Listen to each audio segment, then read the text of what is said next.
Others appearing before the board tonight and wishing to speak must fill out a form located on the table in the back of the room and turn it in to Jackie or Melissa.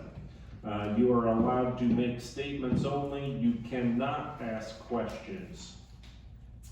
Groups that oppose a petitioner's request are asked to appoint a spokesperson to speak for the group in order to avoid repetitious testimony and save time. Repetitious and off-subject testimony may be ruled out of order. Please refrain from repeating and be as factual as possible.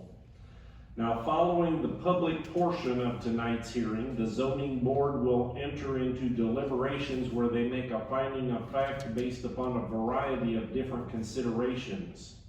The board is not bound by strict rules of evidence, and it may exclude irrelevant, immaterial, incompetent, or repetitious testimony.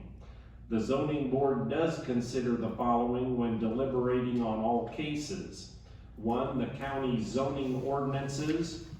2, the county comprehensive plan. 3, the county land use plan. 4, local municipalities comprehensive plans. 5, the public benefit. And 6, the best interest of the county.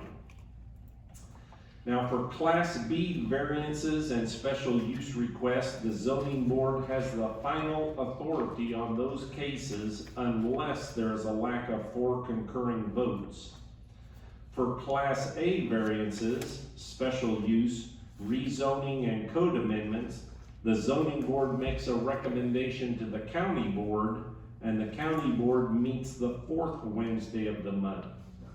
For those Class A variances, special use, rezoning, and code amendments, the Land Use Committee will also review those cases and make a recommendation to the county board.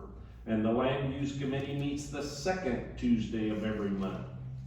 For Class A variances, special use, rezoning, and code amendments, the county board has final authority on those cases. Okay, introductions tonight. I'm Dwayne Lesson, Chairman. Jackie is our Community Development Administrator. Matt is our Assistant State's Attorney. Gabe, our Tri-County Planner, is not here tonight.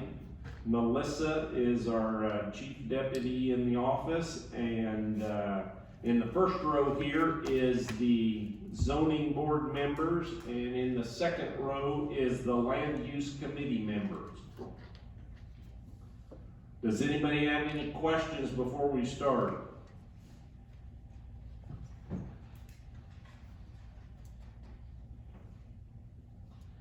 Okay, now is the time for public comments on matters that are not listed on tonight's agenda.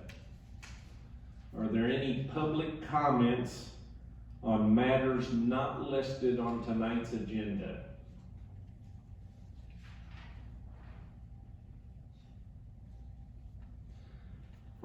Okay, board members, the minutes will be, from the last meeting, will be sent out. We didn't get them out, and so at the next meeting we will approve last month's minutes and this month's minutes. Okay, so we won't do that at this time. Okay, first case tonight.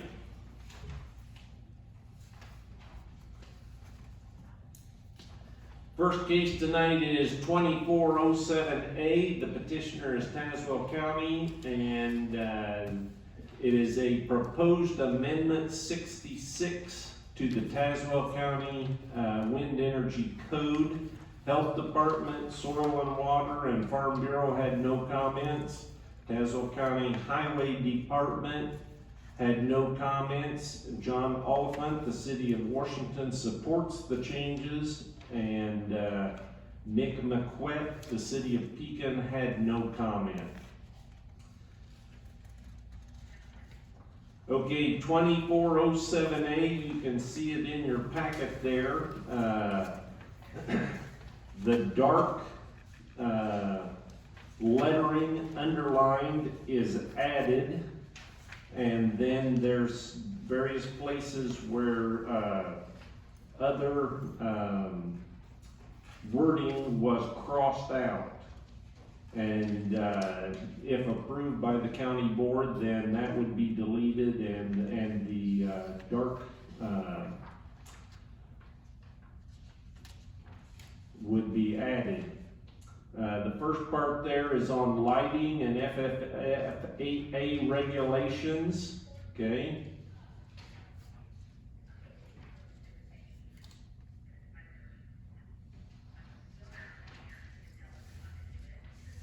The second part there is, talks about drainage tile, and it clarifies facility owner or designee and maintenance, and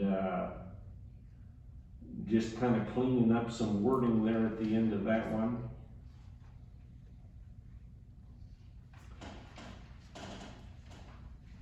Okay, section 2 is operation and maintenance, and it talks about annually, they submit their inspection reports. Also is about waste,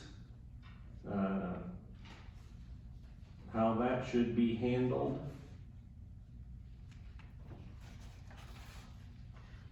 On the next page, it talks about insurance, and liability insurance is increased from 5 million to 10 million per occurrence, and 30 million aggregate, and annual certificate.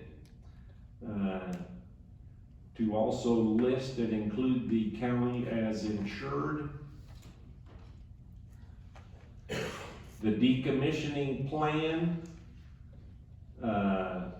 you can see there's a pretty big section of that that's added to it, and I'll have Jackie explain some of that.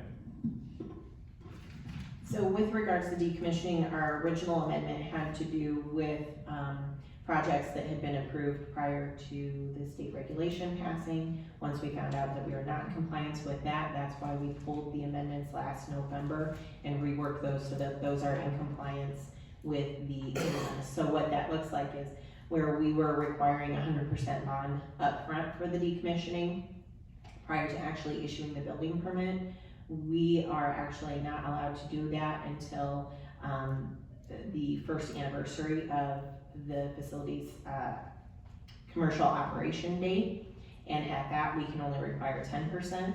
Following the 5th year, then we can require 50% of the original approved plan, and then following the 10th year, we can require 100%.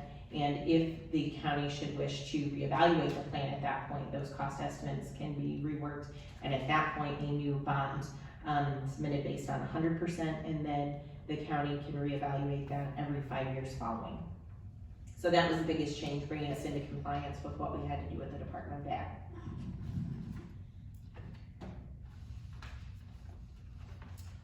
Okay, board members, any questions?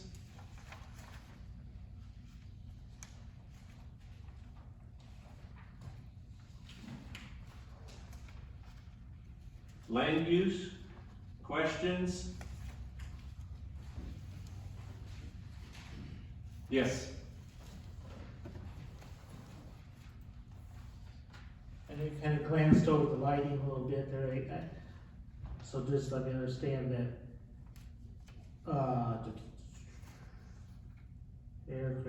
so the ADLS, is that the stop the blinking and stuff like that, or detects that?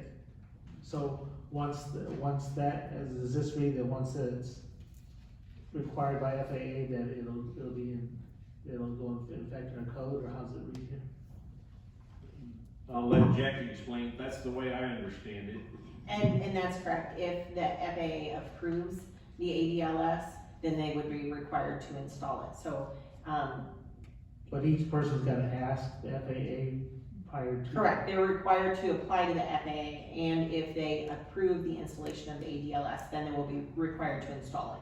If we worded the language such that they were required to install it, and then the FAA didn't approve it, then it would prohibit the project. So they're made to, or required to make the application, and if they approve that, then they would be required to install Yeah, that's kind of the wording in the third line there. It says, if available and approved, the applicant shall install it. And so, okay, other questions?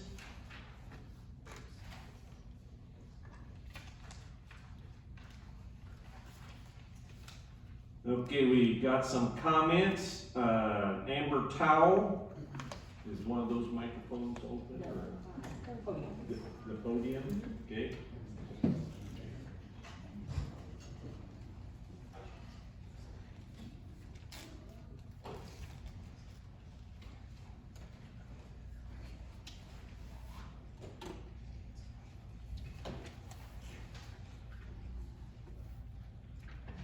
Name and address for the record.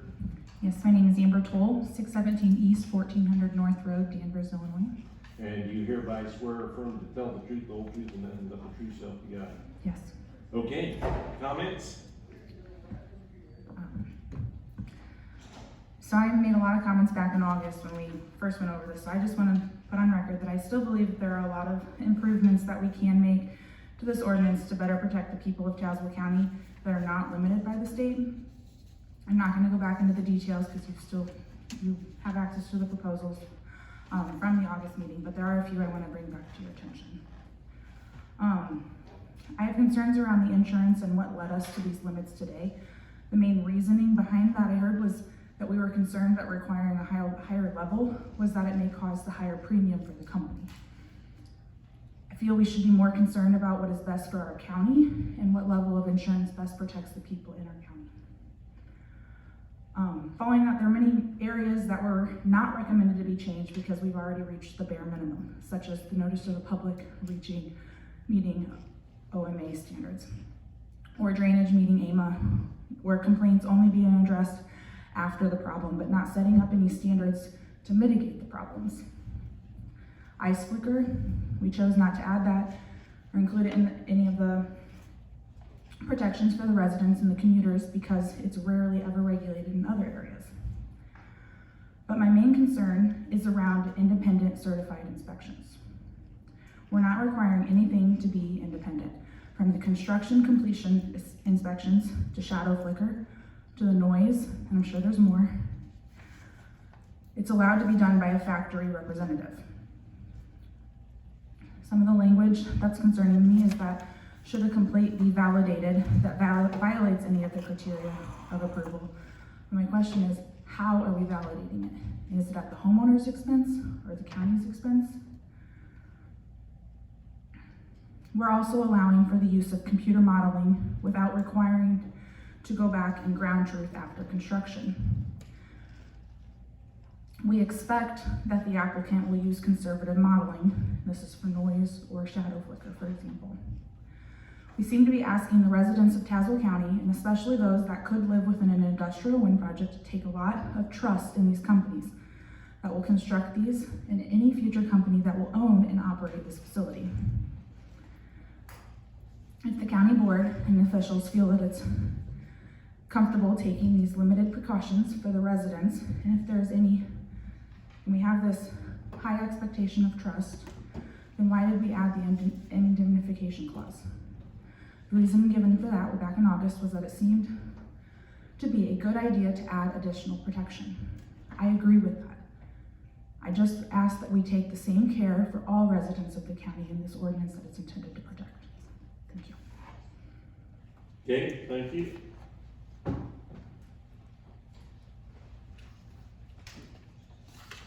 Okay, board members or land use, any other questions on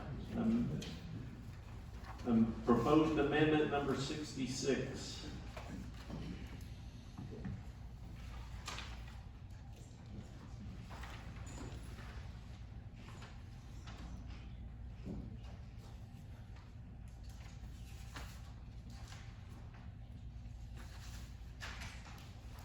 Okay.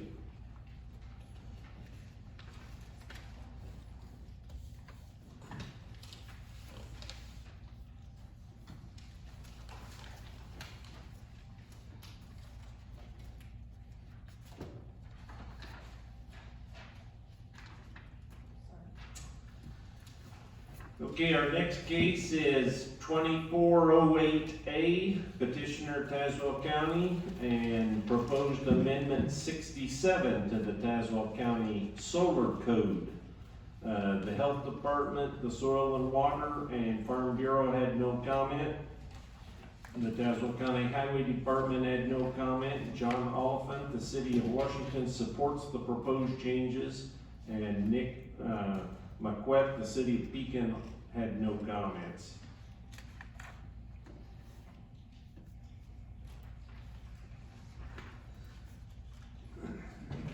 Okay, just like the last one, there's areas of wording that's stricken out, and then the dark wording is wording that is proposed to be added.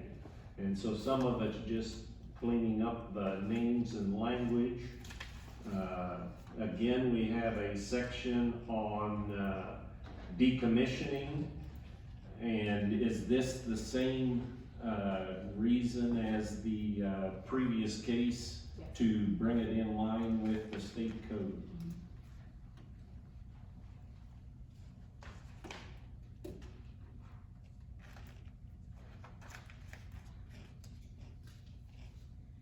And then just like the last case, at the end there, it adds conservation district.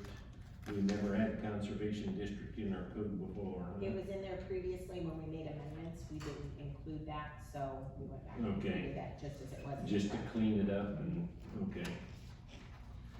Okay, board members, questions?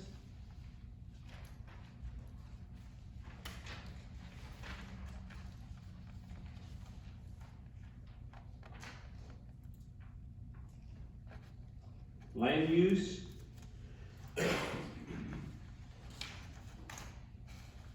Yes. I see the bonding, the A+ bonding and all that kind of, we had insurance on the wind, do we not have insurance on the solar? It could be that it was included and we just didn't include it in this amendment because it was previously included. So, yeah, I didn't know if it was the previous, if we had it, okay, the other one. It talks about it here. But I think he's talking about the liability insurance. Okay, Do you want to verify? yes. Rephrase your question again, or restate it. So the question is, has, insurance been included in the previous, rendition that this amendment did not cover? Okay, I see what you're saying, yeah. Because it's just not shown there. Because it's specific in the wind, I didn't know if it's either let out or we were in agreement on the solar part of it. Yes. So in the solar ordinance, it already states the owner operator of the solar farm shall maintain the current general liability policy coverage, bodily injury and property damage, and name the county as an additional insured with limits of at least, let's see here, 2 million per occurrence and 5 million in aggregate with a deductible of no more than 5,000. And I believe that was included in our original ordinance, so that was not an update that we did last year either. So curious, there could be 5 megawatt and there could be 100 megawatt. Is the same, this is the same insurance for the same for the little one as it is the big one? I see over maybe on the little one, but way under on the big one. I know this isn't the amendment tonight, but I just want to question, see where we're at.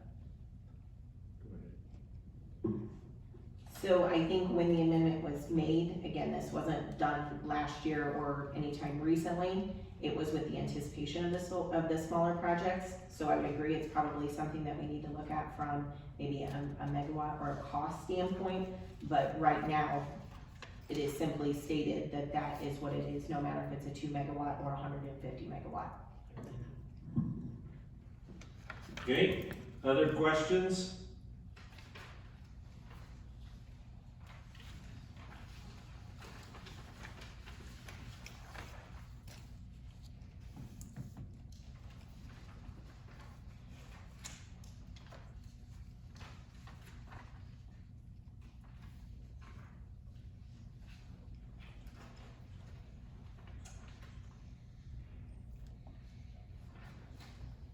Okay. Seeing no other questions, we will put that aside till deliberations and go on with our next case.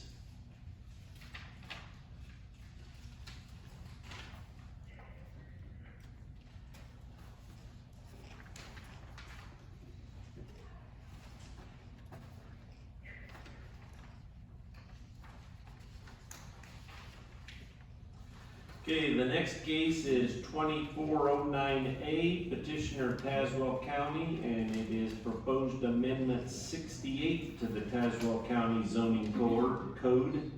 The health department, Tazewell County Soil and Water and Farm Bureau had no comment. Tazewell County Highway Department had no comment. John Oliphant, the city of Washington, supports the changes, and Nick Marquette, the city of Beacon, had no comment.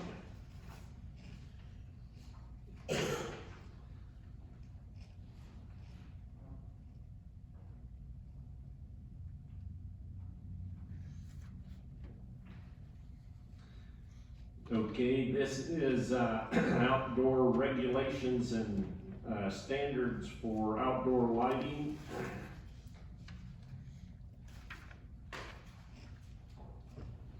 And is this in conjunction with either of the previous two amendments, or is it all outdoor standards for all outdoor lighting?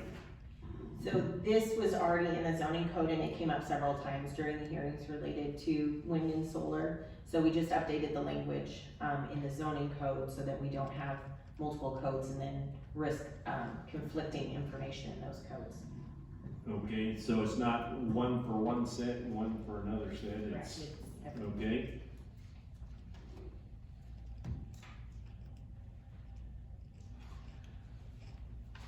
Board members, questions? I have a question. Yep. So with the first part there, A, if the permit has not been issued for Class A special use and approved, has it kind of been in 2 years now?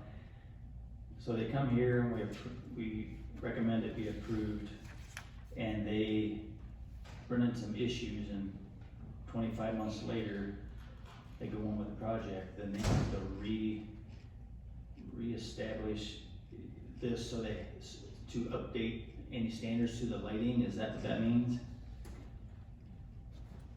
No, she's gonna explain it, but I interpret it as, that it's like the permit expires and they would have to come back for an extension or an update.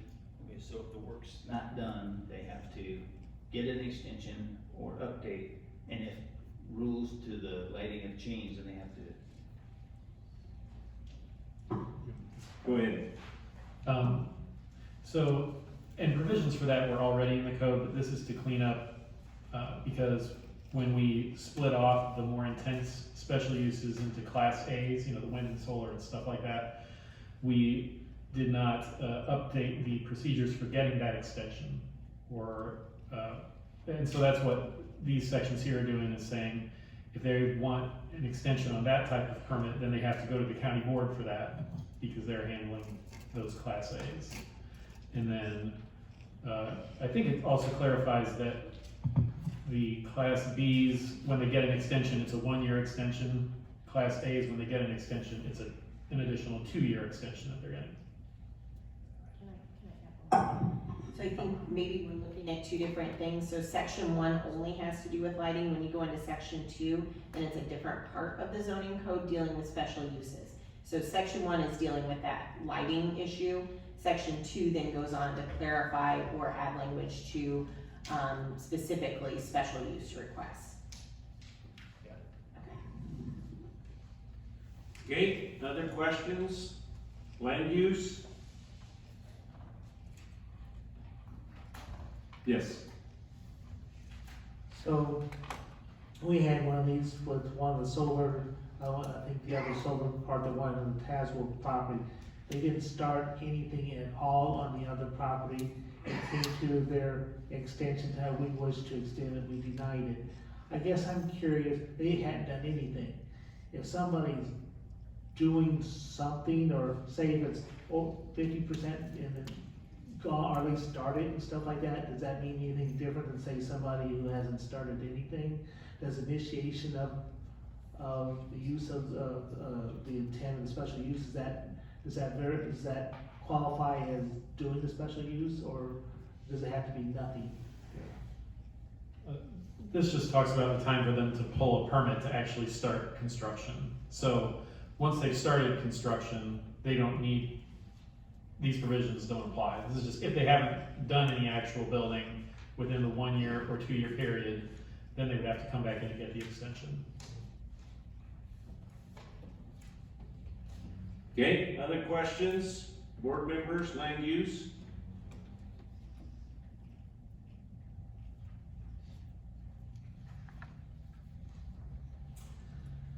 Okay, seeing no other questions, we'll put that aside till deliberations.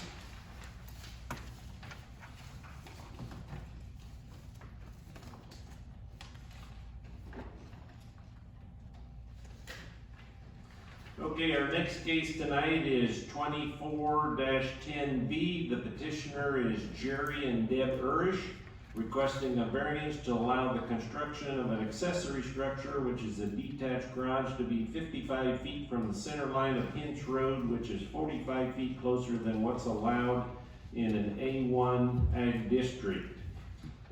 This is a Class B case, so the zoning board has final authority unless there's a lack of 4 concurring votes. Brandon Ledger. Okay.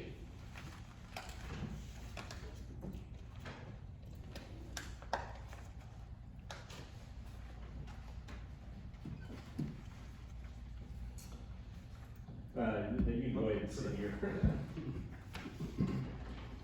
Name and address. Brandon Ledger, 3705 Sheridan Road, Pekin.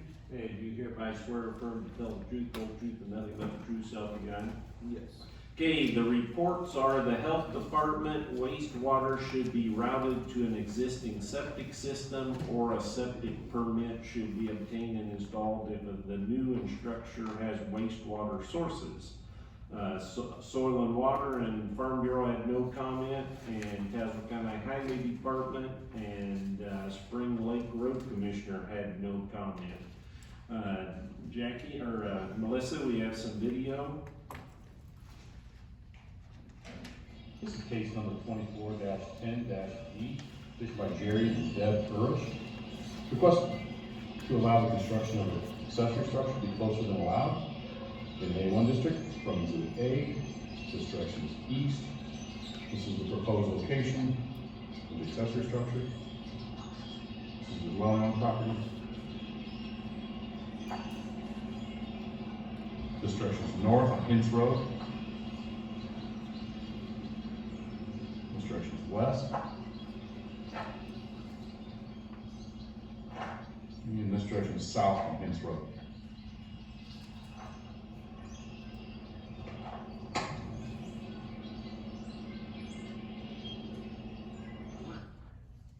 Okay, so kind of right behind the mailbox there, in between, back set by the trees, is about the approximate location of this garage? Okay.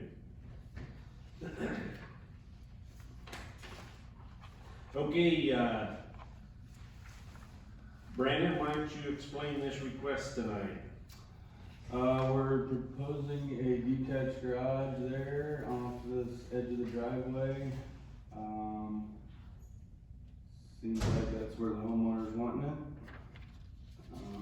Okay, it looks like it's 30 by 40. That's correct. And will it be similar construction to the house, or is it gonna be a metal mortar type garage? It will match the house identically with the Okay. siding and roofing, yeah. And then, I'm gonna say the doors will face the driveway. They will, which would And- be the east maybe? It doesn't matter, just so we know that they Yeah, face it the would, driveway. yeah, it would face the driveway, yeah. Okay, so it looks like, yeah, the corner of the garage is gonna be at 55 feet from the road. and we typically like to see 100-foot setback. That road's pretty flat there, the garage is not gonna block the vision either way, No, okay? And then the health department wanted to know, is there gonna be any wastewater out of the garage? no, there's not any underground plumbing. Okay. Electrical in the garage? There will be electrical, yes. Okay. Board members, questions?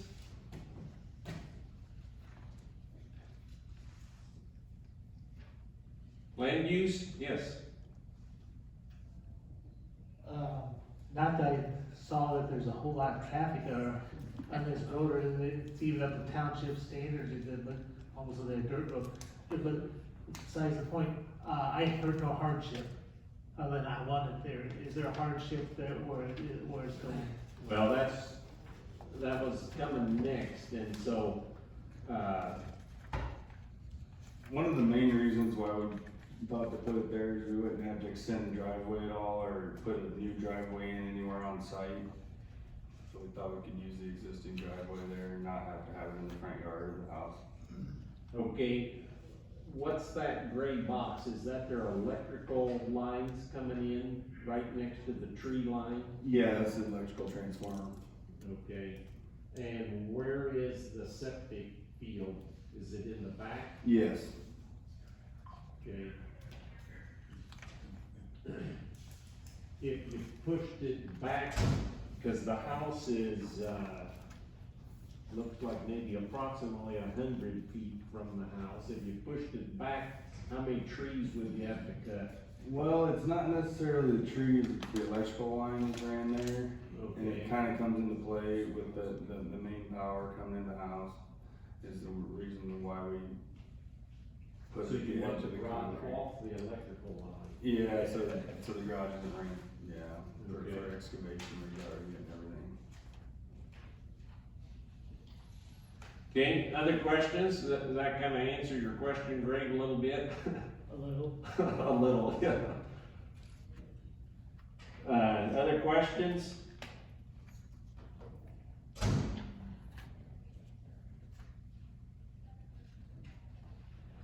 I'm not familiar with that. Is that a township road for those people that know that Looks area? like an irrigation line, I've been on it. No, it's township. It's a township road. Are there They didn't plow houses it down this year. farther? Yeah. It goes a mile down and connects with Sky Ranch Road. Okay. There's 3-4 people live on that road. It used to be 4, I think they tore one house down, now it's just 3. They didn't plow it and maintain it all with the snowstorms or anything like that, so. They do from both ends though. So they come from the north and come to the second home, and they come from the south to the Urshes. Yeah. Yeah, they said this year they didn't ever plow it, yeah. Maybe they didn't get enough snow in there. Maybe, hoping it maybe blew out.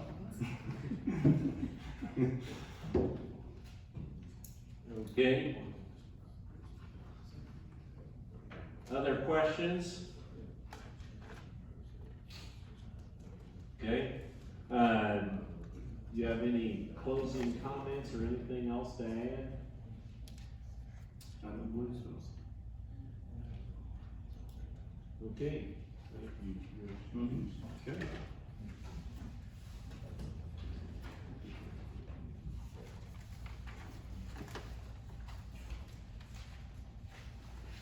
Okay, that concludes the public portion of tonight's hearing, and I suggest we go straight into deliberations. Is that okay, board members?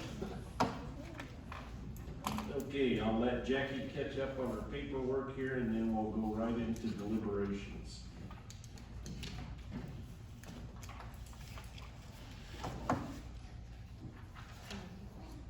Okay, case number 2407A, Tazewell County, proposed amendment 66 to the wind energy code. Is there a motion to get this on the floor? Okay, Vaughn moves Motion second. and Kuby seconds. Okay, this is a recommendation that we will make to the county board.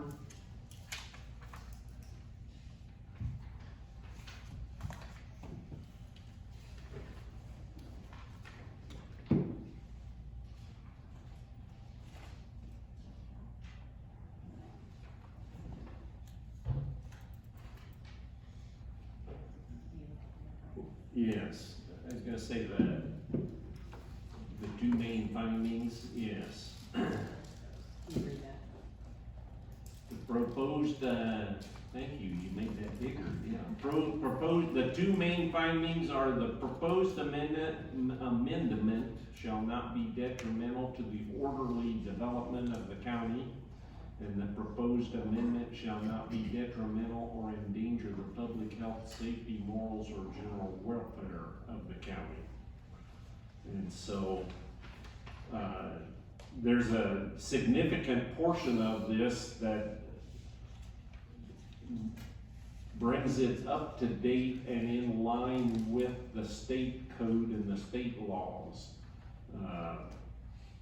Do we know, was that updated later, or we just didn't realize that that's how detailed it was written?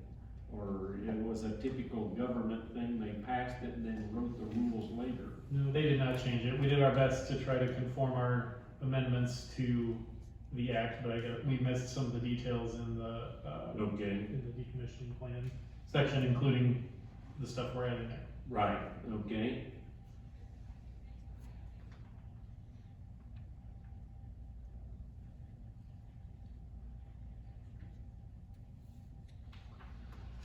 Comments, discussion?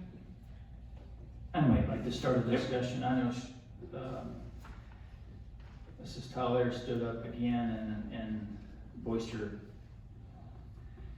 worry about the inspections. And I know after reading this, and several months ago, we had one in here and sort of read the same, that there's really no agency that the state or the county has nominated for inspections. I mean, it seems like she mentioned that, well, their inspections been done by the people that are building these and putting them up. But is there no reason to nominate an agency for inspections on this from the county standpoint?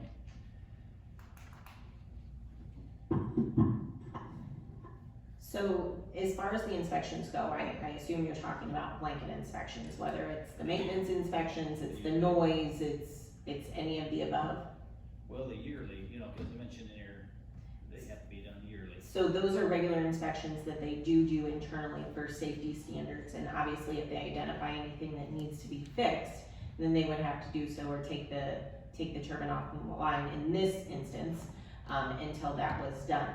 They risk heftier fines and penalties beyond the county if they don't do that. We look at, it's gonna be more of the impact to the community, that we're gonna get the complaints for, say, the noise or the flicker or something like that, and then it would be up to the facility owner or their representative to provide us with the documentation that they either are or are not in compliance, in which case they risk losing their special use approval and ultimately decommissioning either one turbine or multiple turbines if they are not in compliance. That makes sense. Okay, other comments, questions, discussion?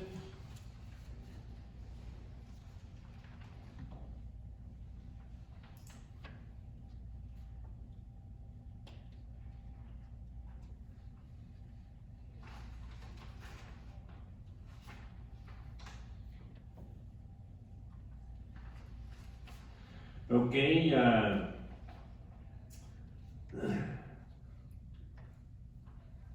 the findings, obviously, we need to bring it in line with the state code and the state rules and regulations. And it's always good to update wording. This waste section, did we add that, or is that part of the state regulations as well? So that was previously included in the solar code and just omitted from the wind. Code, okay. So it brings that kind of in compliance that both the codes are reading similar. Okay?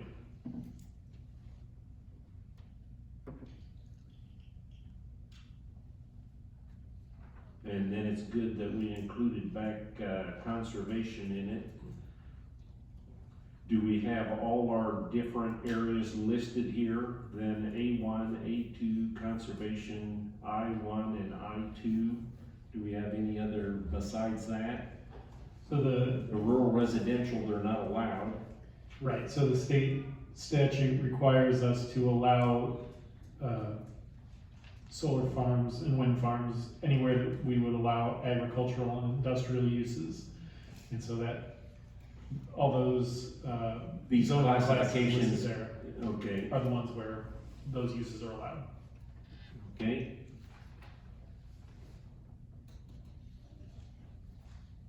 Yes, oh, I thought you pointed at somebody, had a question. Okay, other questions, comments, discussion from the board?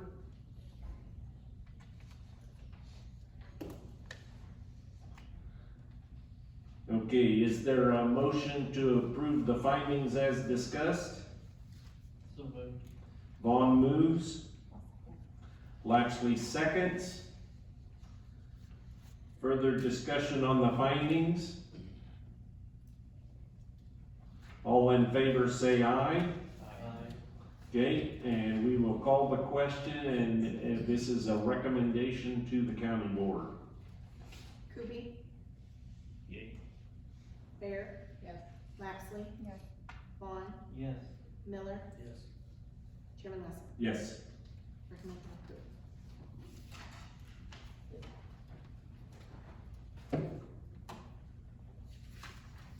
Okay, our next case is 2408A, Tazewell County, proposed amendment 67 to the Tazewell County Solar Code. Is there a motion to get this on the floor? Moved by Vaughn. Second? Second by Miller. Okay. This also updates the decommissioning section.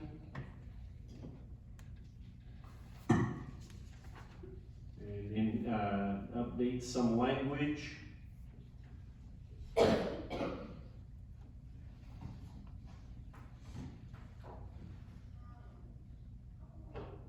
Discussion, comments, questions?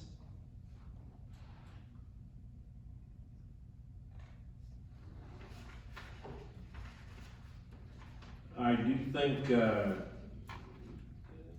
in this instance, Greg made a valid, comment that, I don't know, maybe the county needs to look at, whether it's a small solar versus a big solar. I'm sure the attorney people can come up with better wording than small versus big, but. Sounds good to me. It's something to probably look at.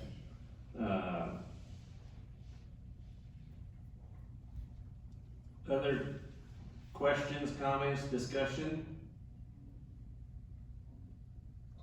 And it, just like in the previous one, I think this is pretty standard that the inflation 2.5 or 3-year average of the CPI, does that come from the state, or that's just our interpretation of inflation?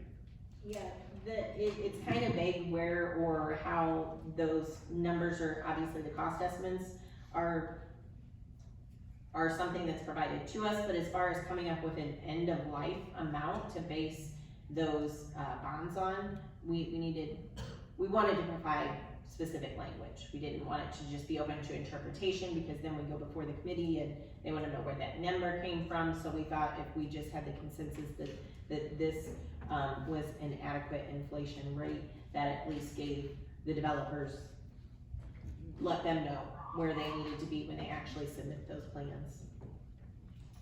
Okay, other questions, comments, discussion? Okay, it's the same two main, findings. The proposed amendment shall not be detrimental to the orderly development of the county.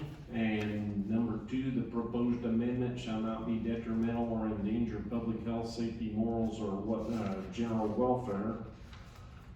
Well, the formula, or the 2.5 or 3 year, that's, very, orderly and, less interpretation than our previous language. And then the same way on the rest of the decommissioning plan. That brings it in line with the state code and the state rules.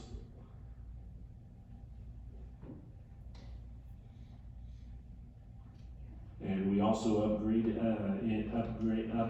it to include conservation district.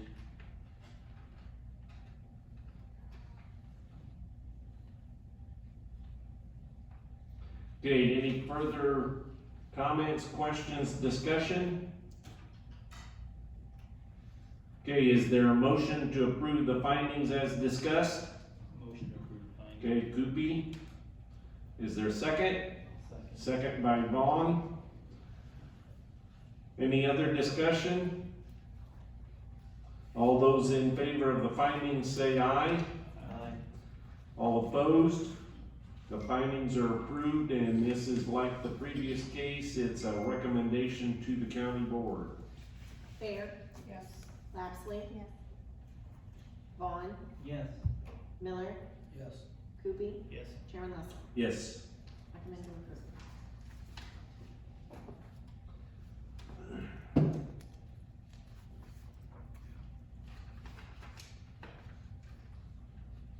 Okay, next case is 24-09A, Tazewell County Proposed Amendment 68 to the Tazewell County Zoning Code. Is there a motion to get this on the floor? Lapsley moves. Is there a second? Vaughn seconds.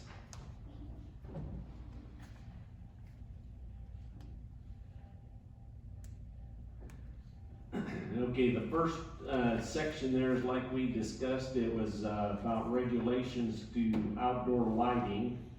And then the second section is cleans up the language and so forth, because we implemented Class A and Class B cases,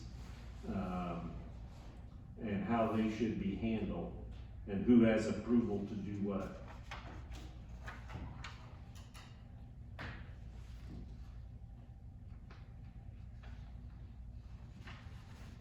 Comments, questions, discussion?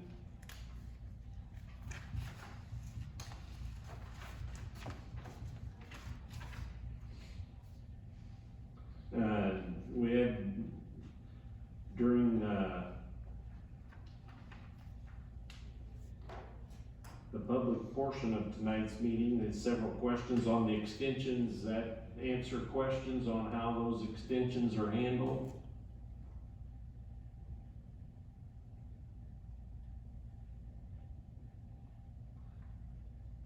Okay. Same to findings. The proposed amendment shall not be detrimental to the orderly development of the county, and the proposed amendment shall not be detrimental or endanger the public health, safety, morals, or general welfare of the county. And so, I think it's a good thing when they implemented the A and B request that the county board needs to have a skin in the game on those type of requests, and they are the ones that make the final approval on them.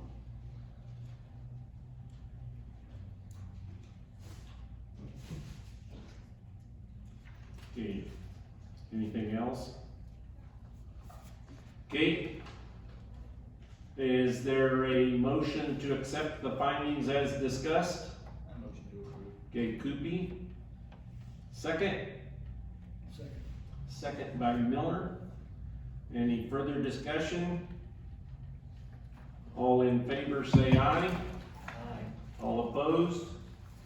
Findings are approved, and again, this is a recommendation to the county board. Lapsley? Yes. Vaughn? Yes. Miller? Yes. Kuby? Yes. Thayer? Yes. Chairman Lister? Yes. Recommended approval.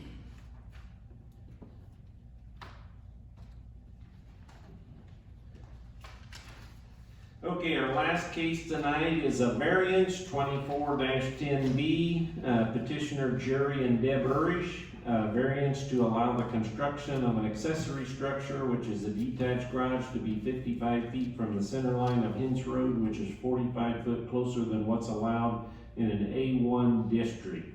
Is there a motion to get this on the floor? So moved. Moved by Vaughn, seconded by Kupi.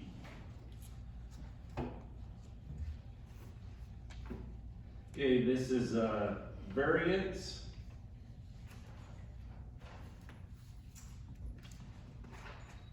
And so they want to put up a new garage that's approximately 55, the one corner will be 55 feet from the corner of, edge of the road.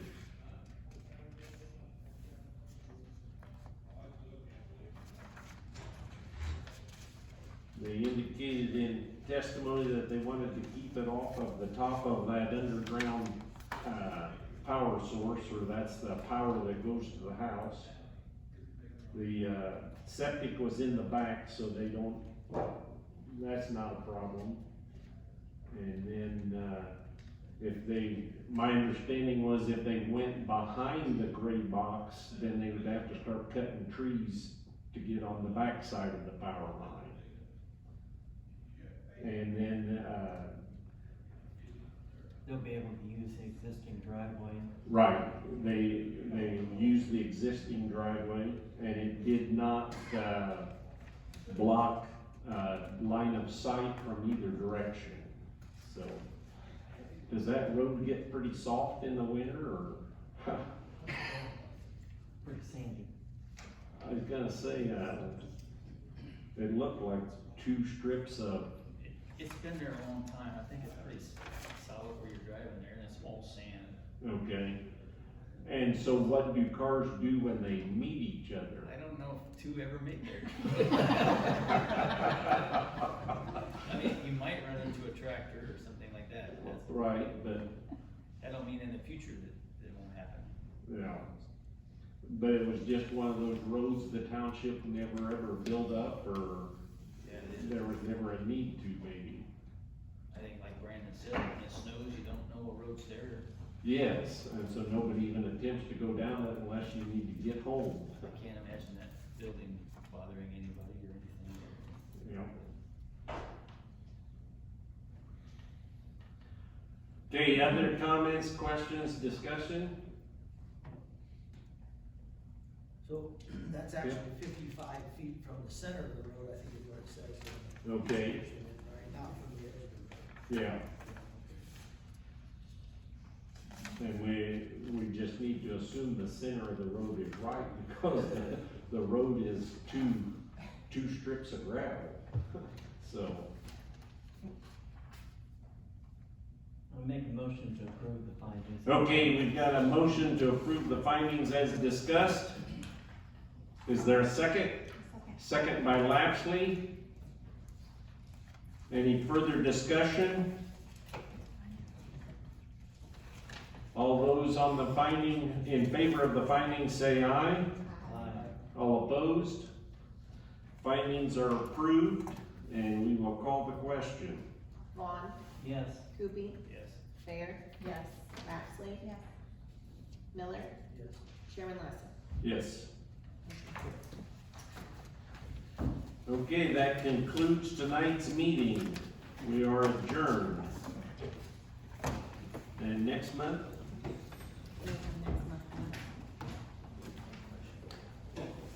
One Class A extension and, 2 cases. Okay,